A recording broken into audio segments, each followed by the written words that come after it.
Coffee తీసుకోండి. అక్కడ నుంచి నువ్వు వెళ్ళు. ఏమిటండి అదోలా ఉన్నారు? ఏం లేదు, కొంచెం తలనొప్పిగా ఉందంతే.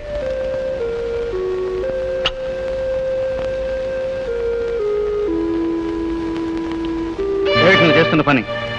తలనొప్పిగా ఉందన్నారు కదా, అందుకని అమృతాంజనం. నిన్ను తీసుకొచ్చి రాయమన్నానా? అదేమిటండి, మీకేమైనా కష్టం వస్తే చూసుకోవాల్సింది నేనేగా. అలా పాతకాలపు కబుర్లు చెప్పు. నా పనులు చూడటానికి ఇంటి నిండా నౌకర్లు ఉన్నారుగా, నువ్వెందుకు రావటం? వెళ్ళి.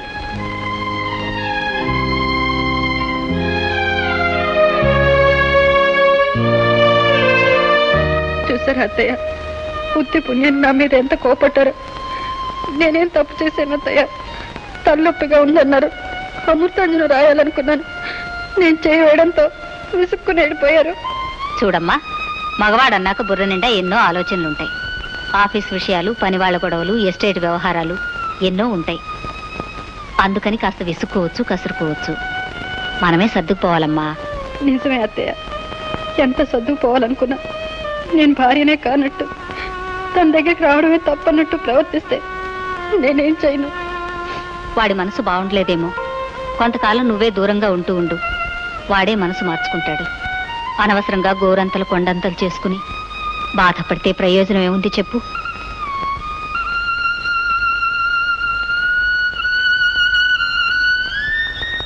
పాపం, నిన్ను చూస్తుంటే నా కడుపు తరుక్కుపోతుంది. అయినా ఈ తల్లైనా కొడుక్కి కాస్త బుద్ధి చెప్పక్కర్లేదు? ఎందుకు చెప్తుంది? కొడుకు కాదనలేదు, అతను చేసే తప్పులన్నీ సమర్థించుకుపోతుంది. రేపు దాన్నే తీసుకొచ్చి ఇంట్లో పెట్టుకుంటే చిన్న కోడలు అని బుజ్జగిస్తుంది. అయినా మరి కాపురం కూడా వాళ్లే చూసుకోవాలేమ్మా, మధ్య నాకెందుకు? ఎవరు? నువ్వు సెక్రటరీగా పనిచేస్తున్నావే, ఆ ప్రొపరేటర్ గారి భార్యని. మీరా? కూర్చోండి. నేను ఇక్కడ కూర్చోడానికి రాలేదు, నేను ఒక విషయం అడగడానికి వచ్చాను. అడగండి. పెళ్ళైన పరాయి మొగాడిని బల్లో వేసుకున్న ఆడదాన్ని ఏమని పిలుస్తారో తెలుసా? మోడర్న్ సొసైటీలోను, హై కల్చర్ లోను ఏమంటారో తెలియదు, కానీ అచ్చ తెలుగులో వేశ్య అంటారు. ఏమండి? వేసినని చెప్పుకుని వ్యభిచారం చేయడం అన్నది ఒక రకంగా మర్యాద అనొచ్చు, కానీ మర్యాదస్తురాలా నటిస్తూ వ్యభిచారం చేయడం అన్నది దౌర్భాగ్యం అనాలి. అంత మాట అనకండి. వేశ్య వృత్తిలో బ్రతికేది, వ్యభిచారం చేసేది డబ్బు కోసం అని నా ఉద్దేశం. నీకెంత డబ్బు కావాలి? శారదా, నేనంత పతనమైందని కాదు. అంటే పవిత్రంగానే ఆయన ప్రేమిస్తున్నావా? పెళ్లి చేసుకోవాలనుకుంటున్నావా? సరే, ఆయన చేత నీ మెళ్ళలో తాళి కట్టించుకోవాలనుకుంటే ముందుగా నా తాళి తెంపే. శారదా, నా తాళిని ఎందుకు తెంపేమంటున్నానో తెలుసా? నా భర్తను తప్ప ఏదైనా ఎవరితోనైనా పంచుకోగల సామాన్య పాడదాన్ని నేను. కనుక నాకు ఆయన చనిపోయాకే నీకు ఆయన భర్త కావాలి, అందుకే తెంపేమంటున్నాను. తాళి పట్టుకు పవిత్రతనిచ్చి పూజించి ఈ దేశపు ఆడపిల్లని నన్ను నేను చంపుకోగలను, కానీ మరో ఆడదాన్ని తాళి తప్పలేను. నిజం తెలియక మాటలు అంటున్నా, ఆ మాటలు చాలు నా బ్రతుకును బూడిద చేయడానికి. ఇక నన్ను తప్పించకండి, వెళ్ళిపోండి, వెళ్ళిపోండి.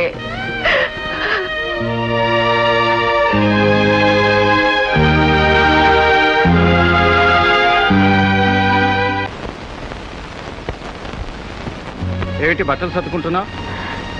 ఇక ఈ నాటకు నేను ఆడలేను గోపి, నేను వెళ్ళిపోతున్నాను. హఠాత్తుగా ఏమిటి నిర్ణయం? ఏం జరిగింది? ఏం జరిగిందా? ఒక ఇల్లాలు తన భర్తను వశపరుచుకునే వేసినంది, తన కాపురం సర్వనాశనం చేసే వ్యభిచారినంది, తన తాళిని నా చేత్తో తెంపమంది. గోపి, మనసున్న మర్యాదస్తులు ఎప్పుడు తట్టుకోలేరు, తల పగలు కొట్టుకుని చావాలనుకుంటారు. శారదొచ్చి అలా అందా? జయ, నిజం తెలియక ఏ మనిషి ఎలాంటి మాటలన్నా మనం పట్టించుకోకూడదు. అలాగని చాలా రోజులు పట్టించుకోలేదు. నీతో చనువుగా తిరగడం చూసి ఆఫీసులో అంతా సిగ్గులేనిదన్నా పట్టించుకోలేదు. నీతో కలిసి తిరగడం చూసి ఎస్టేట్ లో వాళ్ళంతా ఏమన్నా పట్టించుకోలేదు.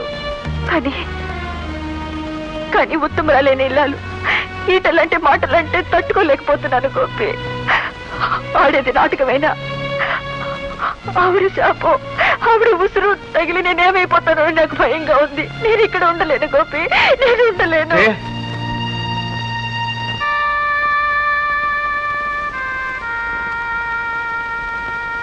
అమ్మా జయ, నువ్వు పడే బాధ మానసిక క్షోభ నాకు తెలుసమ్మా.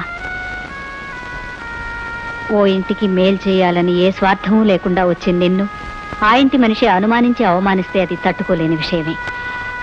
కాకపోతే ఆ ఇంటి పెద్ద దిక్కుగా నిన్ను వెళ్ళొద్దని అడుగుతున్నాను. నాలాగే తెలియక తిట్టింది శారద. రేపు నిజం తెలిసాక నిన్ను మన్నించమని అడుగుతుంది. తన కాపురం నిలబెట్టిన కులదేవతగా భావించి తన కన్నీళ్లతో నీ పాదాలు కడుగుతుంది.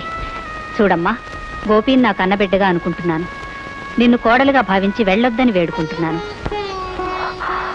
అనుకున్నది సాధించకుండా వెళ్ళిపోవాలనుకోవడం నా తొందరపడని తెలుసుకున్నాను అత్తయ్య.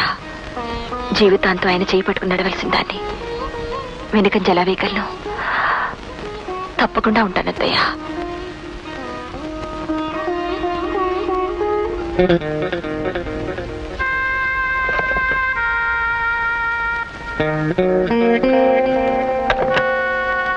బట్టలన్నీ తీసుకొచ్చావుగా?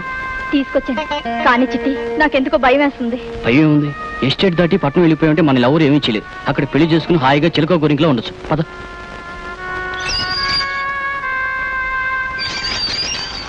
గోరింక ఎక్కడికి మా ఎస్టేట్ చిలకమ్మని ఎగరేసుకుపోతున్నావు? చూడు రాణి, తొందరపడి తప్పుదారిలో ముందడుగు వేస్తే ముందు ముందు జీవితం అంతా కన్నీళ్లే మిగులుతాయి. అది కాదు బావా, నేను చిట్టి ప్రేమించుకున్నా. పట్నం వెళ్ళి పెళ్లి చేసుకోవాలనుకున్నా. ఏం చిట్టిబాబు, నువ్వు నిజంగానే మా రాణిని ప్రేమిస్తున్నావా, లేక మీ బావ పథకం ప్రకారం ప్రేమిస్తున్నట్టు నటిస్తున్నావా? చిన్నబాబు, మా బావ పథకం ప్రకారం రాణిని ముందు డ్రైవర్లా కలిశాను. పరిచయం పెరిగాక ఆమెలోని మంచితనాన్ని మనసారా ప్రేమించాను.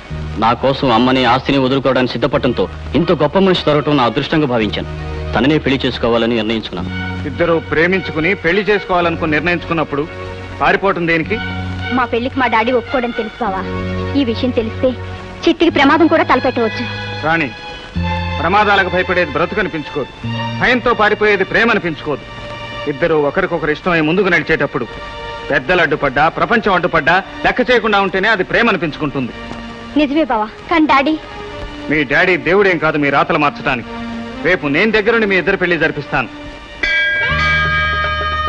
మావయ్య, మావయ్య, పెద్దలకు నమస్కారం చేయండి. ఏమిటి దారుణం?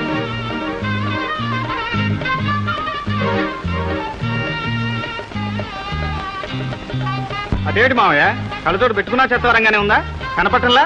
కన్నుల పండుగైన రెండు జంటలు, నీ కొడుకు కోడలు, నీ కూతురు అల్లుడు. సంతోషించవులేను ఉండు. ఎరా గిరి, దండలు చవగ్గా దొరుకుతున్నాయని తగిలించుకొచ్చేశారా? రాణి, వంట వాడినో కార్దేవన్నో వెంట పెట్టుకొచ్చేస్తే నేను ఆశీర్వదిస్తాననుకున్నావా? వాడు ఒక్క డ్రైవర్ కాదండి, మా బావమరిది. ఓహో, నీ ప్లాన్ కూడా ఉందన్నమాట. ఏది ఏమైనా సరే ఈ పెళ్లిళ్ళని నేను అంగీకరించను. వీళ్ళ దండలు తెంపేస్తాను, లేదా వీళ్ళని చంపేస్తాను. మావయ్య, దండలు తీసేసినంత మాత్రాన వీళ్ళు భార్యాభర్తలు కాకపోరు. ఇక చంపేస్తానంటావా? 4 హత్యలు ఒకేసారి చేసినందుకు అర్జెంటుగా నీకు హత్యశ్రీ బిరుదునిచ్చేసి నిన్ను ఉరికమ్మ ఎక్కించి శవసన్మానం చేస్తాను. నువ్వు ఊరుకో ఊరుకో బాబు, ఊరుకో. ఏరా, మీరు కావాలని ఇష్టపడే మనస్ఫూర్తిగా ఈ పెళ్లికి ఒప్పుకున్నారా, లేక ఎవరి ప్రోత్బలానికైనా లొంగిపోయి? లేదు డాడీ, దేవుడి గుళ్ళో పెళ్లి చేసుకున్నా. మహాలక్ష్మి, ఏమండి? ఏమే, మీ కన్నవాళ్ళు చచ్చిపోయారనుకున్నావా? మీ ఇష్ట ప్రకారం పెళ్లి చేసుకొచ్చారా? వాడు మగాడు సరే, గతం పని చేశాడు. ఆడపిల్లవి నీకే పోయే కాలమే. డ్రైవర్ మొత్తం పెళ్లి చేసుకుంటావా? గట్టిగానమ్మా, వాళ్ళిద్దరు జంట మరీ ముచ్చటగా ఉంది. ముచ్చటగా ఉందా? మూతి పగిలిపోతుంది. జోక్గా ఉందా? అన్నయ్య, ఏదో అయింది. తెంచుకుంటే తెగిపోయే బంధం కాదు. నచ్చిన వాళ్ళనే పెళ్లి చేసుకుని వచ్చారుగా. వదిన, శాంతించి వాళ్ళని ఆశీర్వదించి లోపల తీసుకుపదా. చెల్లాయి, నీ జోక్గా ఉందా? వీళ్ళను ఆశీర్వదించడం మాత్రం చస్తే జరగదు. కావాలంటే లోపల తగలడమను. నాకే అభ్యంతరం లేదు. నాకు చాలా అభ్యంతరంగా ఉంది మావయ్య.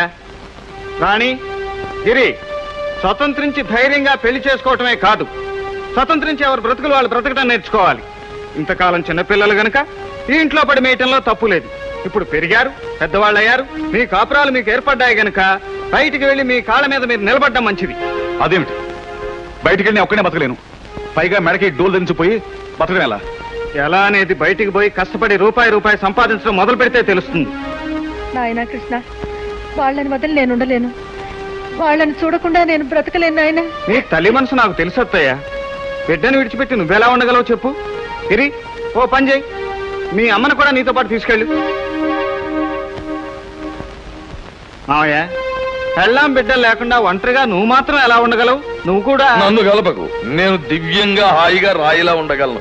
మీ అత్తయ్య ఆ ఆడ మనిషి కనుక నిభాయించుకోలేక అలా మాట్లాడింది, కానీ ఆవిడ మాత్రం ఎక్కడికి వెళ్తుంది పాపం, ఇక్కడే ఉండిపోతుంది. బాబు కృష్ణ, వాళ్ళని నుంచున్న పళంగా పొమ్మంటే ఎలా వెళ్తారా? 4 రోజులుండి ఏర్పాట్లన్నీ చూసుకుని వెళ్తారులే. 4 రోజులైతే నాకేం అభ్యంతరం లేదు. పదండి లోపలికి. అత్తయ్య, పిల్లల పెళ్లిళ్ళకి నువ్వు కళకళలాడుతూ ఉండాలని మావయ్య చాలా నగలు చేయించాడే. ఈ నగలు అన్నయ్య, అప్పుడెప్పుడు అప్పులు తీర్చాలని తీసుకున్నావు, ఈ నగలు నావేగా? అవును చెల్లయ్య, అవే ఈ మధ్య అనుకోకుండా ఓ చావు బాకి ఒకటి వసూలైంది పొద్దుటే. సరే నగలు విడిపించాను, తీసుకొచ్చిద్దామనుకునేలాగా సంబరపడిపోయి వేసుకొచ్చేసింది. మావయ్య, వాళ్ళవి వీళ్ళవి నగలు పెట్టుకునే కర్మ ఏమిటి అత్తయ్యకి? నువ్వేమన్నా గతిలేని వాడివా? ముష్టివేతవ్వా? బైరాగి పీనుకువా? అత్తయ్య, వెంటనే ఈ నగలు తీసి సమకిచ్చేయి. మావయ్య వీటికి 10 రెట్లు నగలు కొని పెడతాడు నీకు. ఇచ్చే చెల్లయ్యకి ఇచ్చి తీ.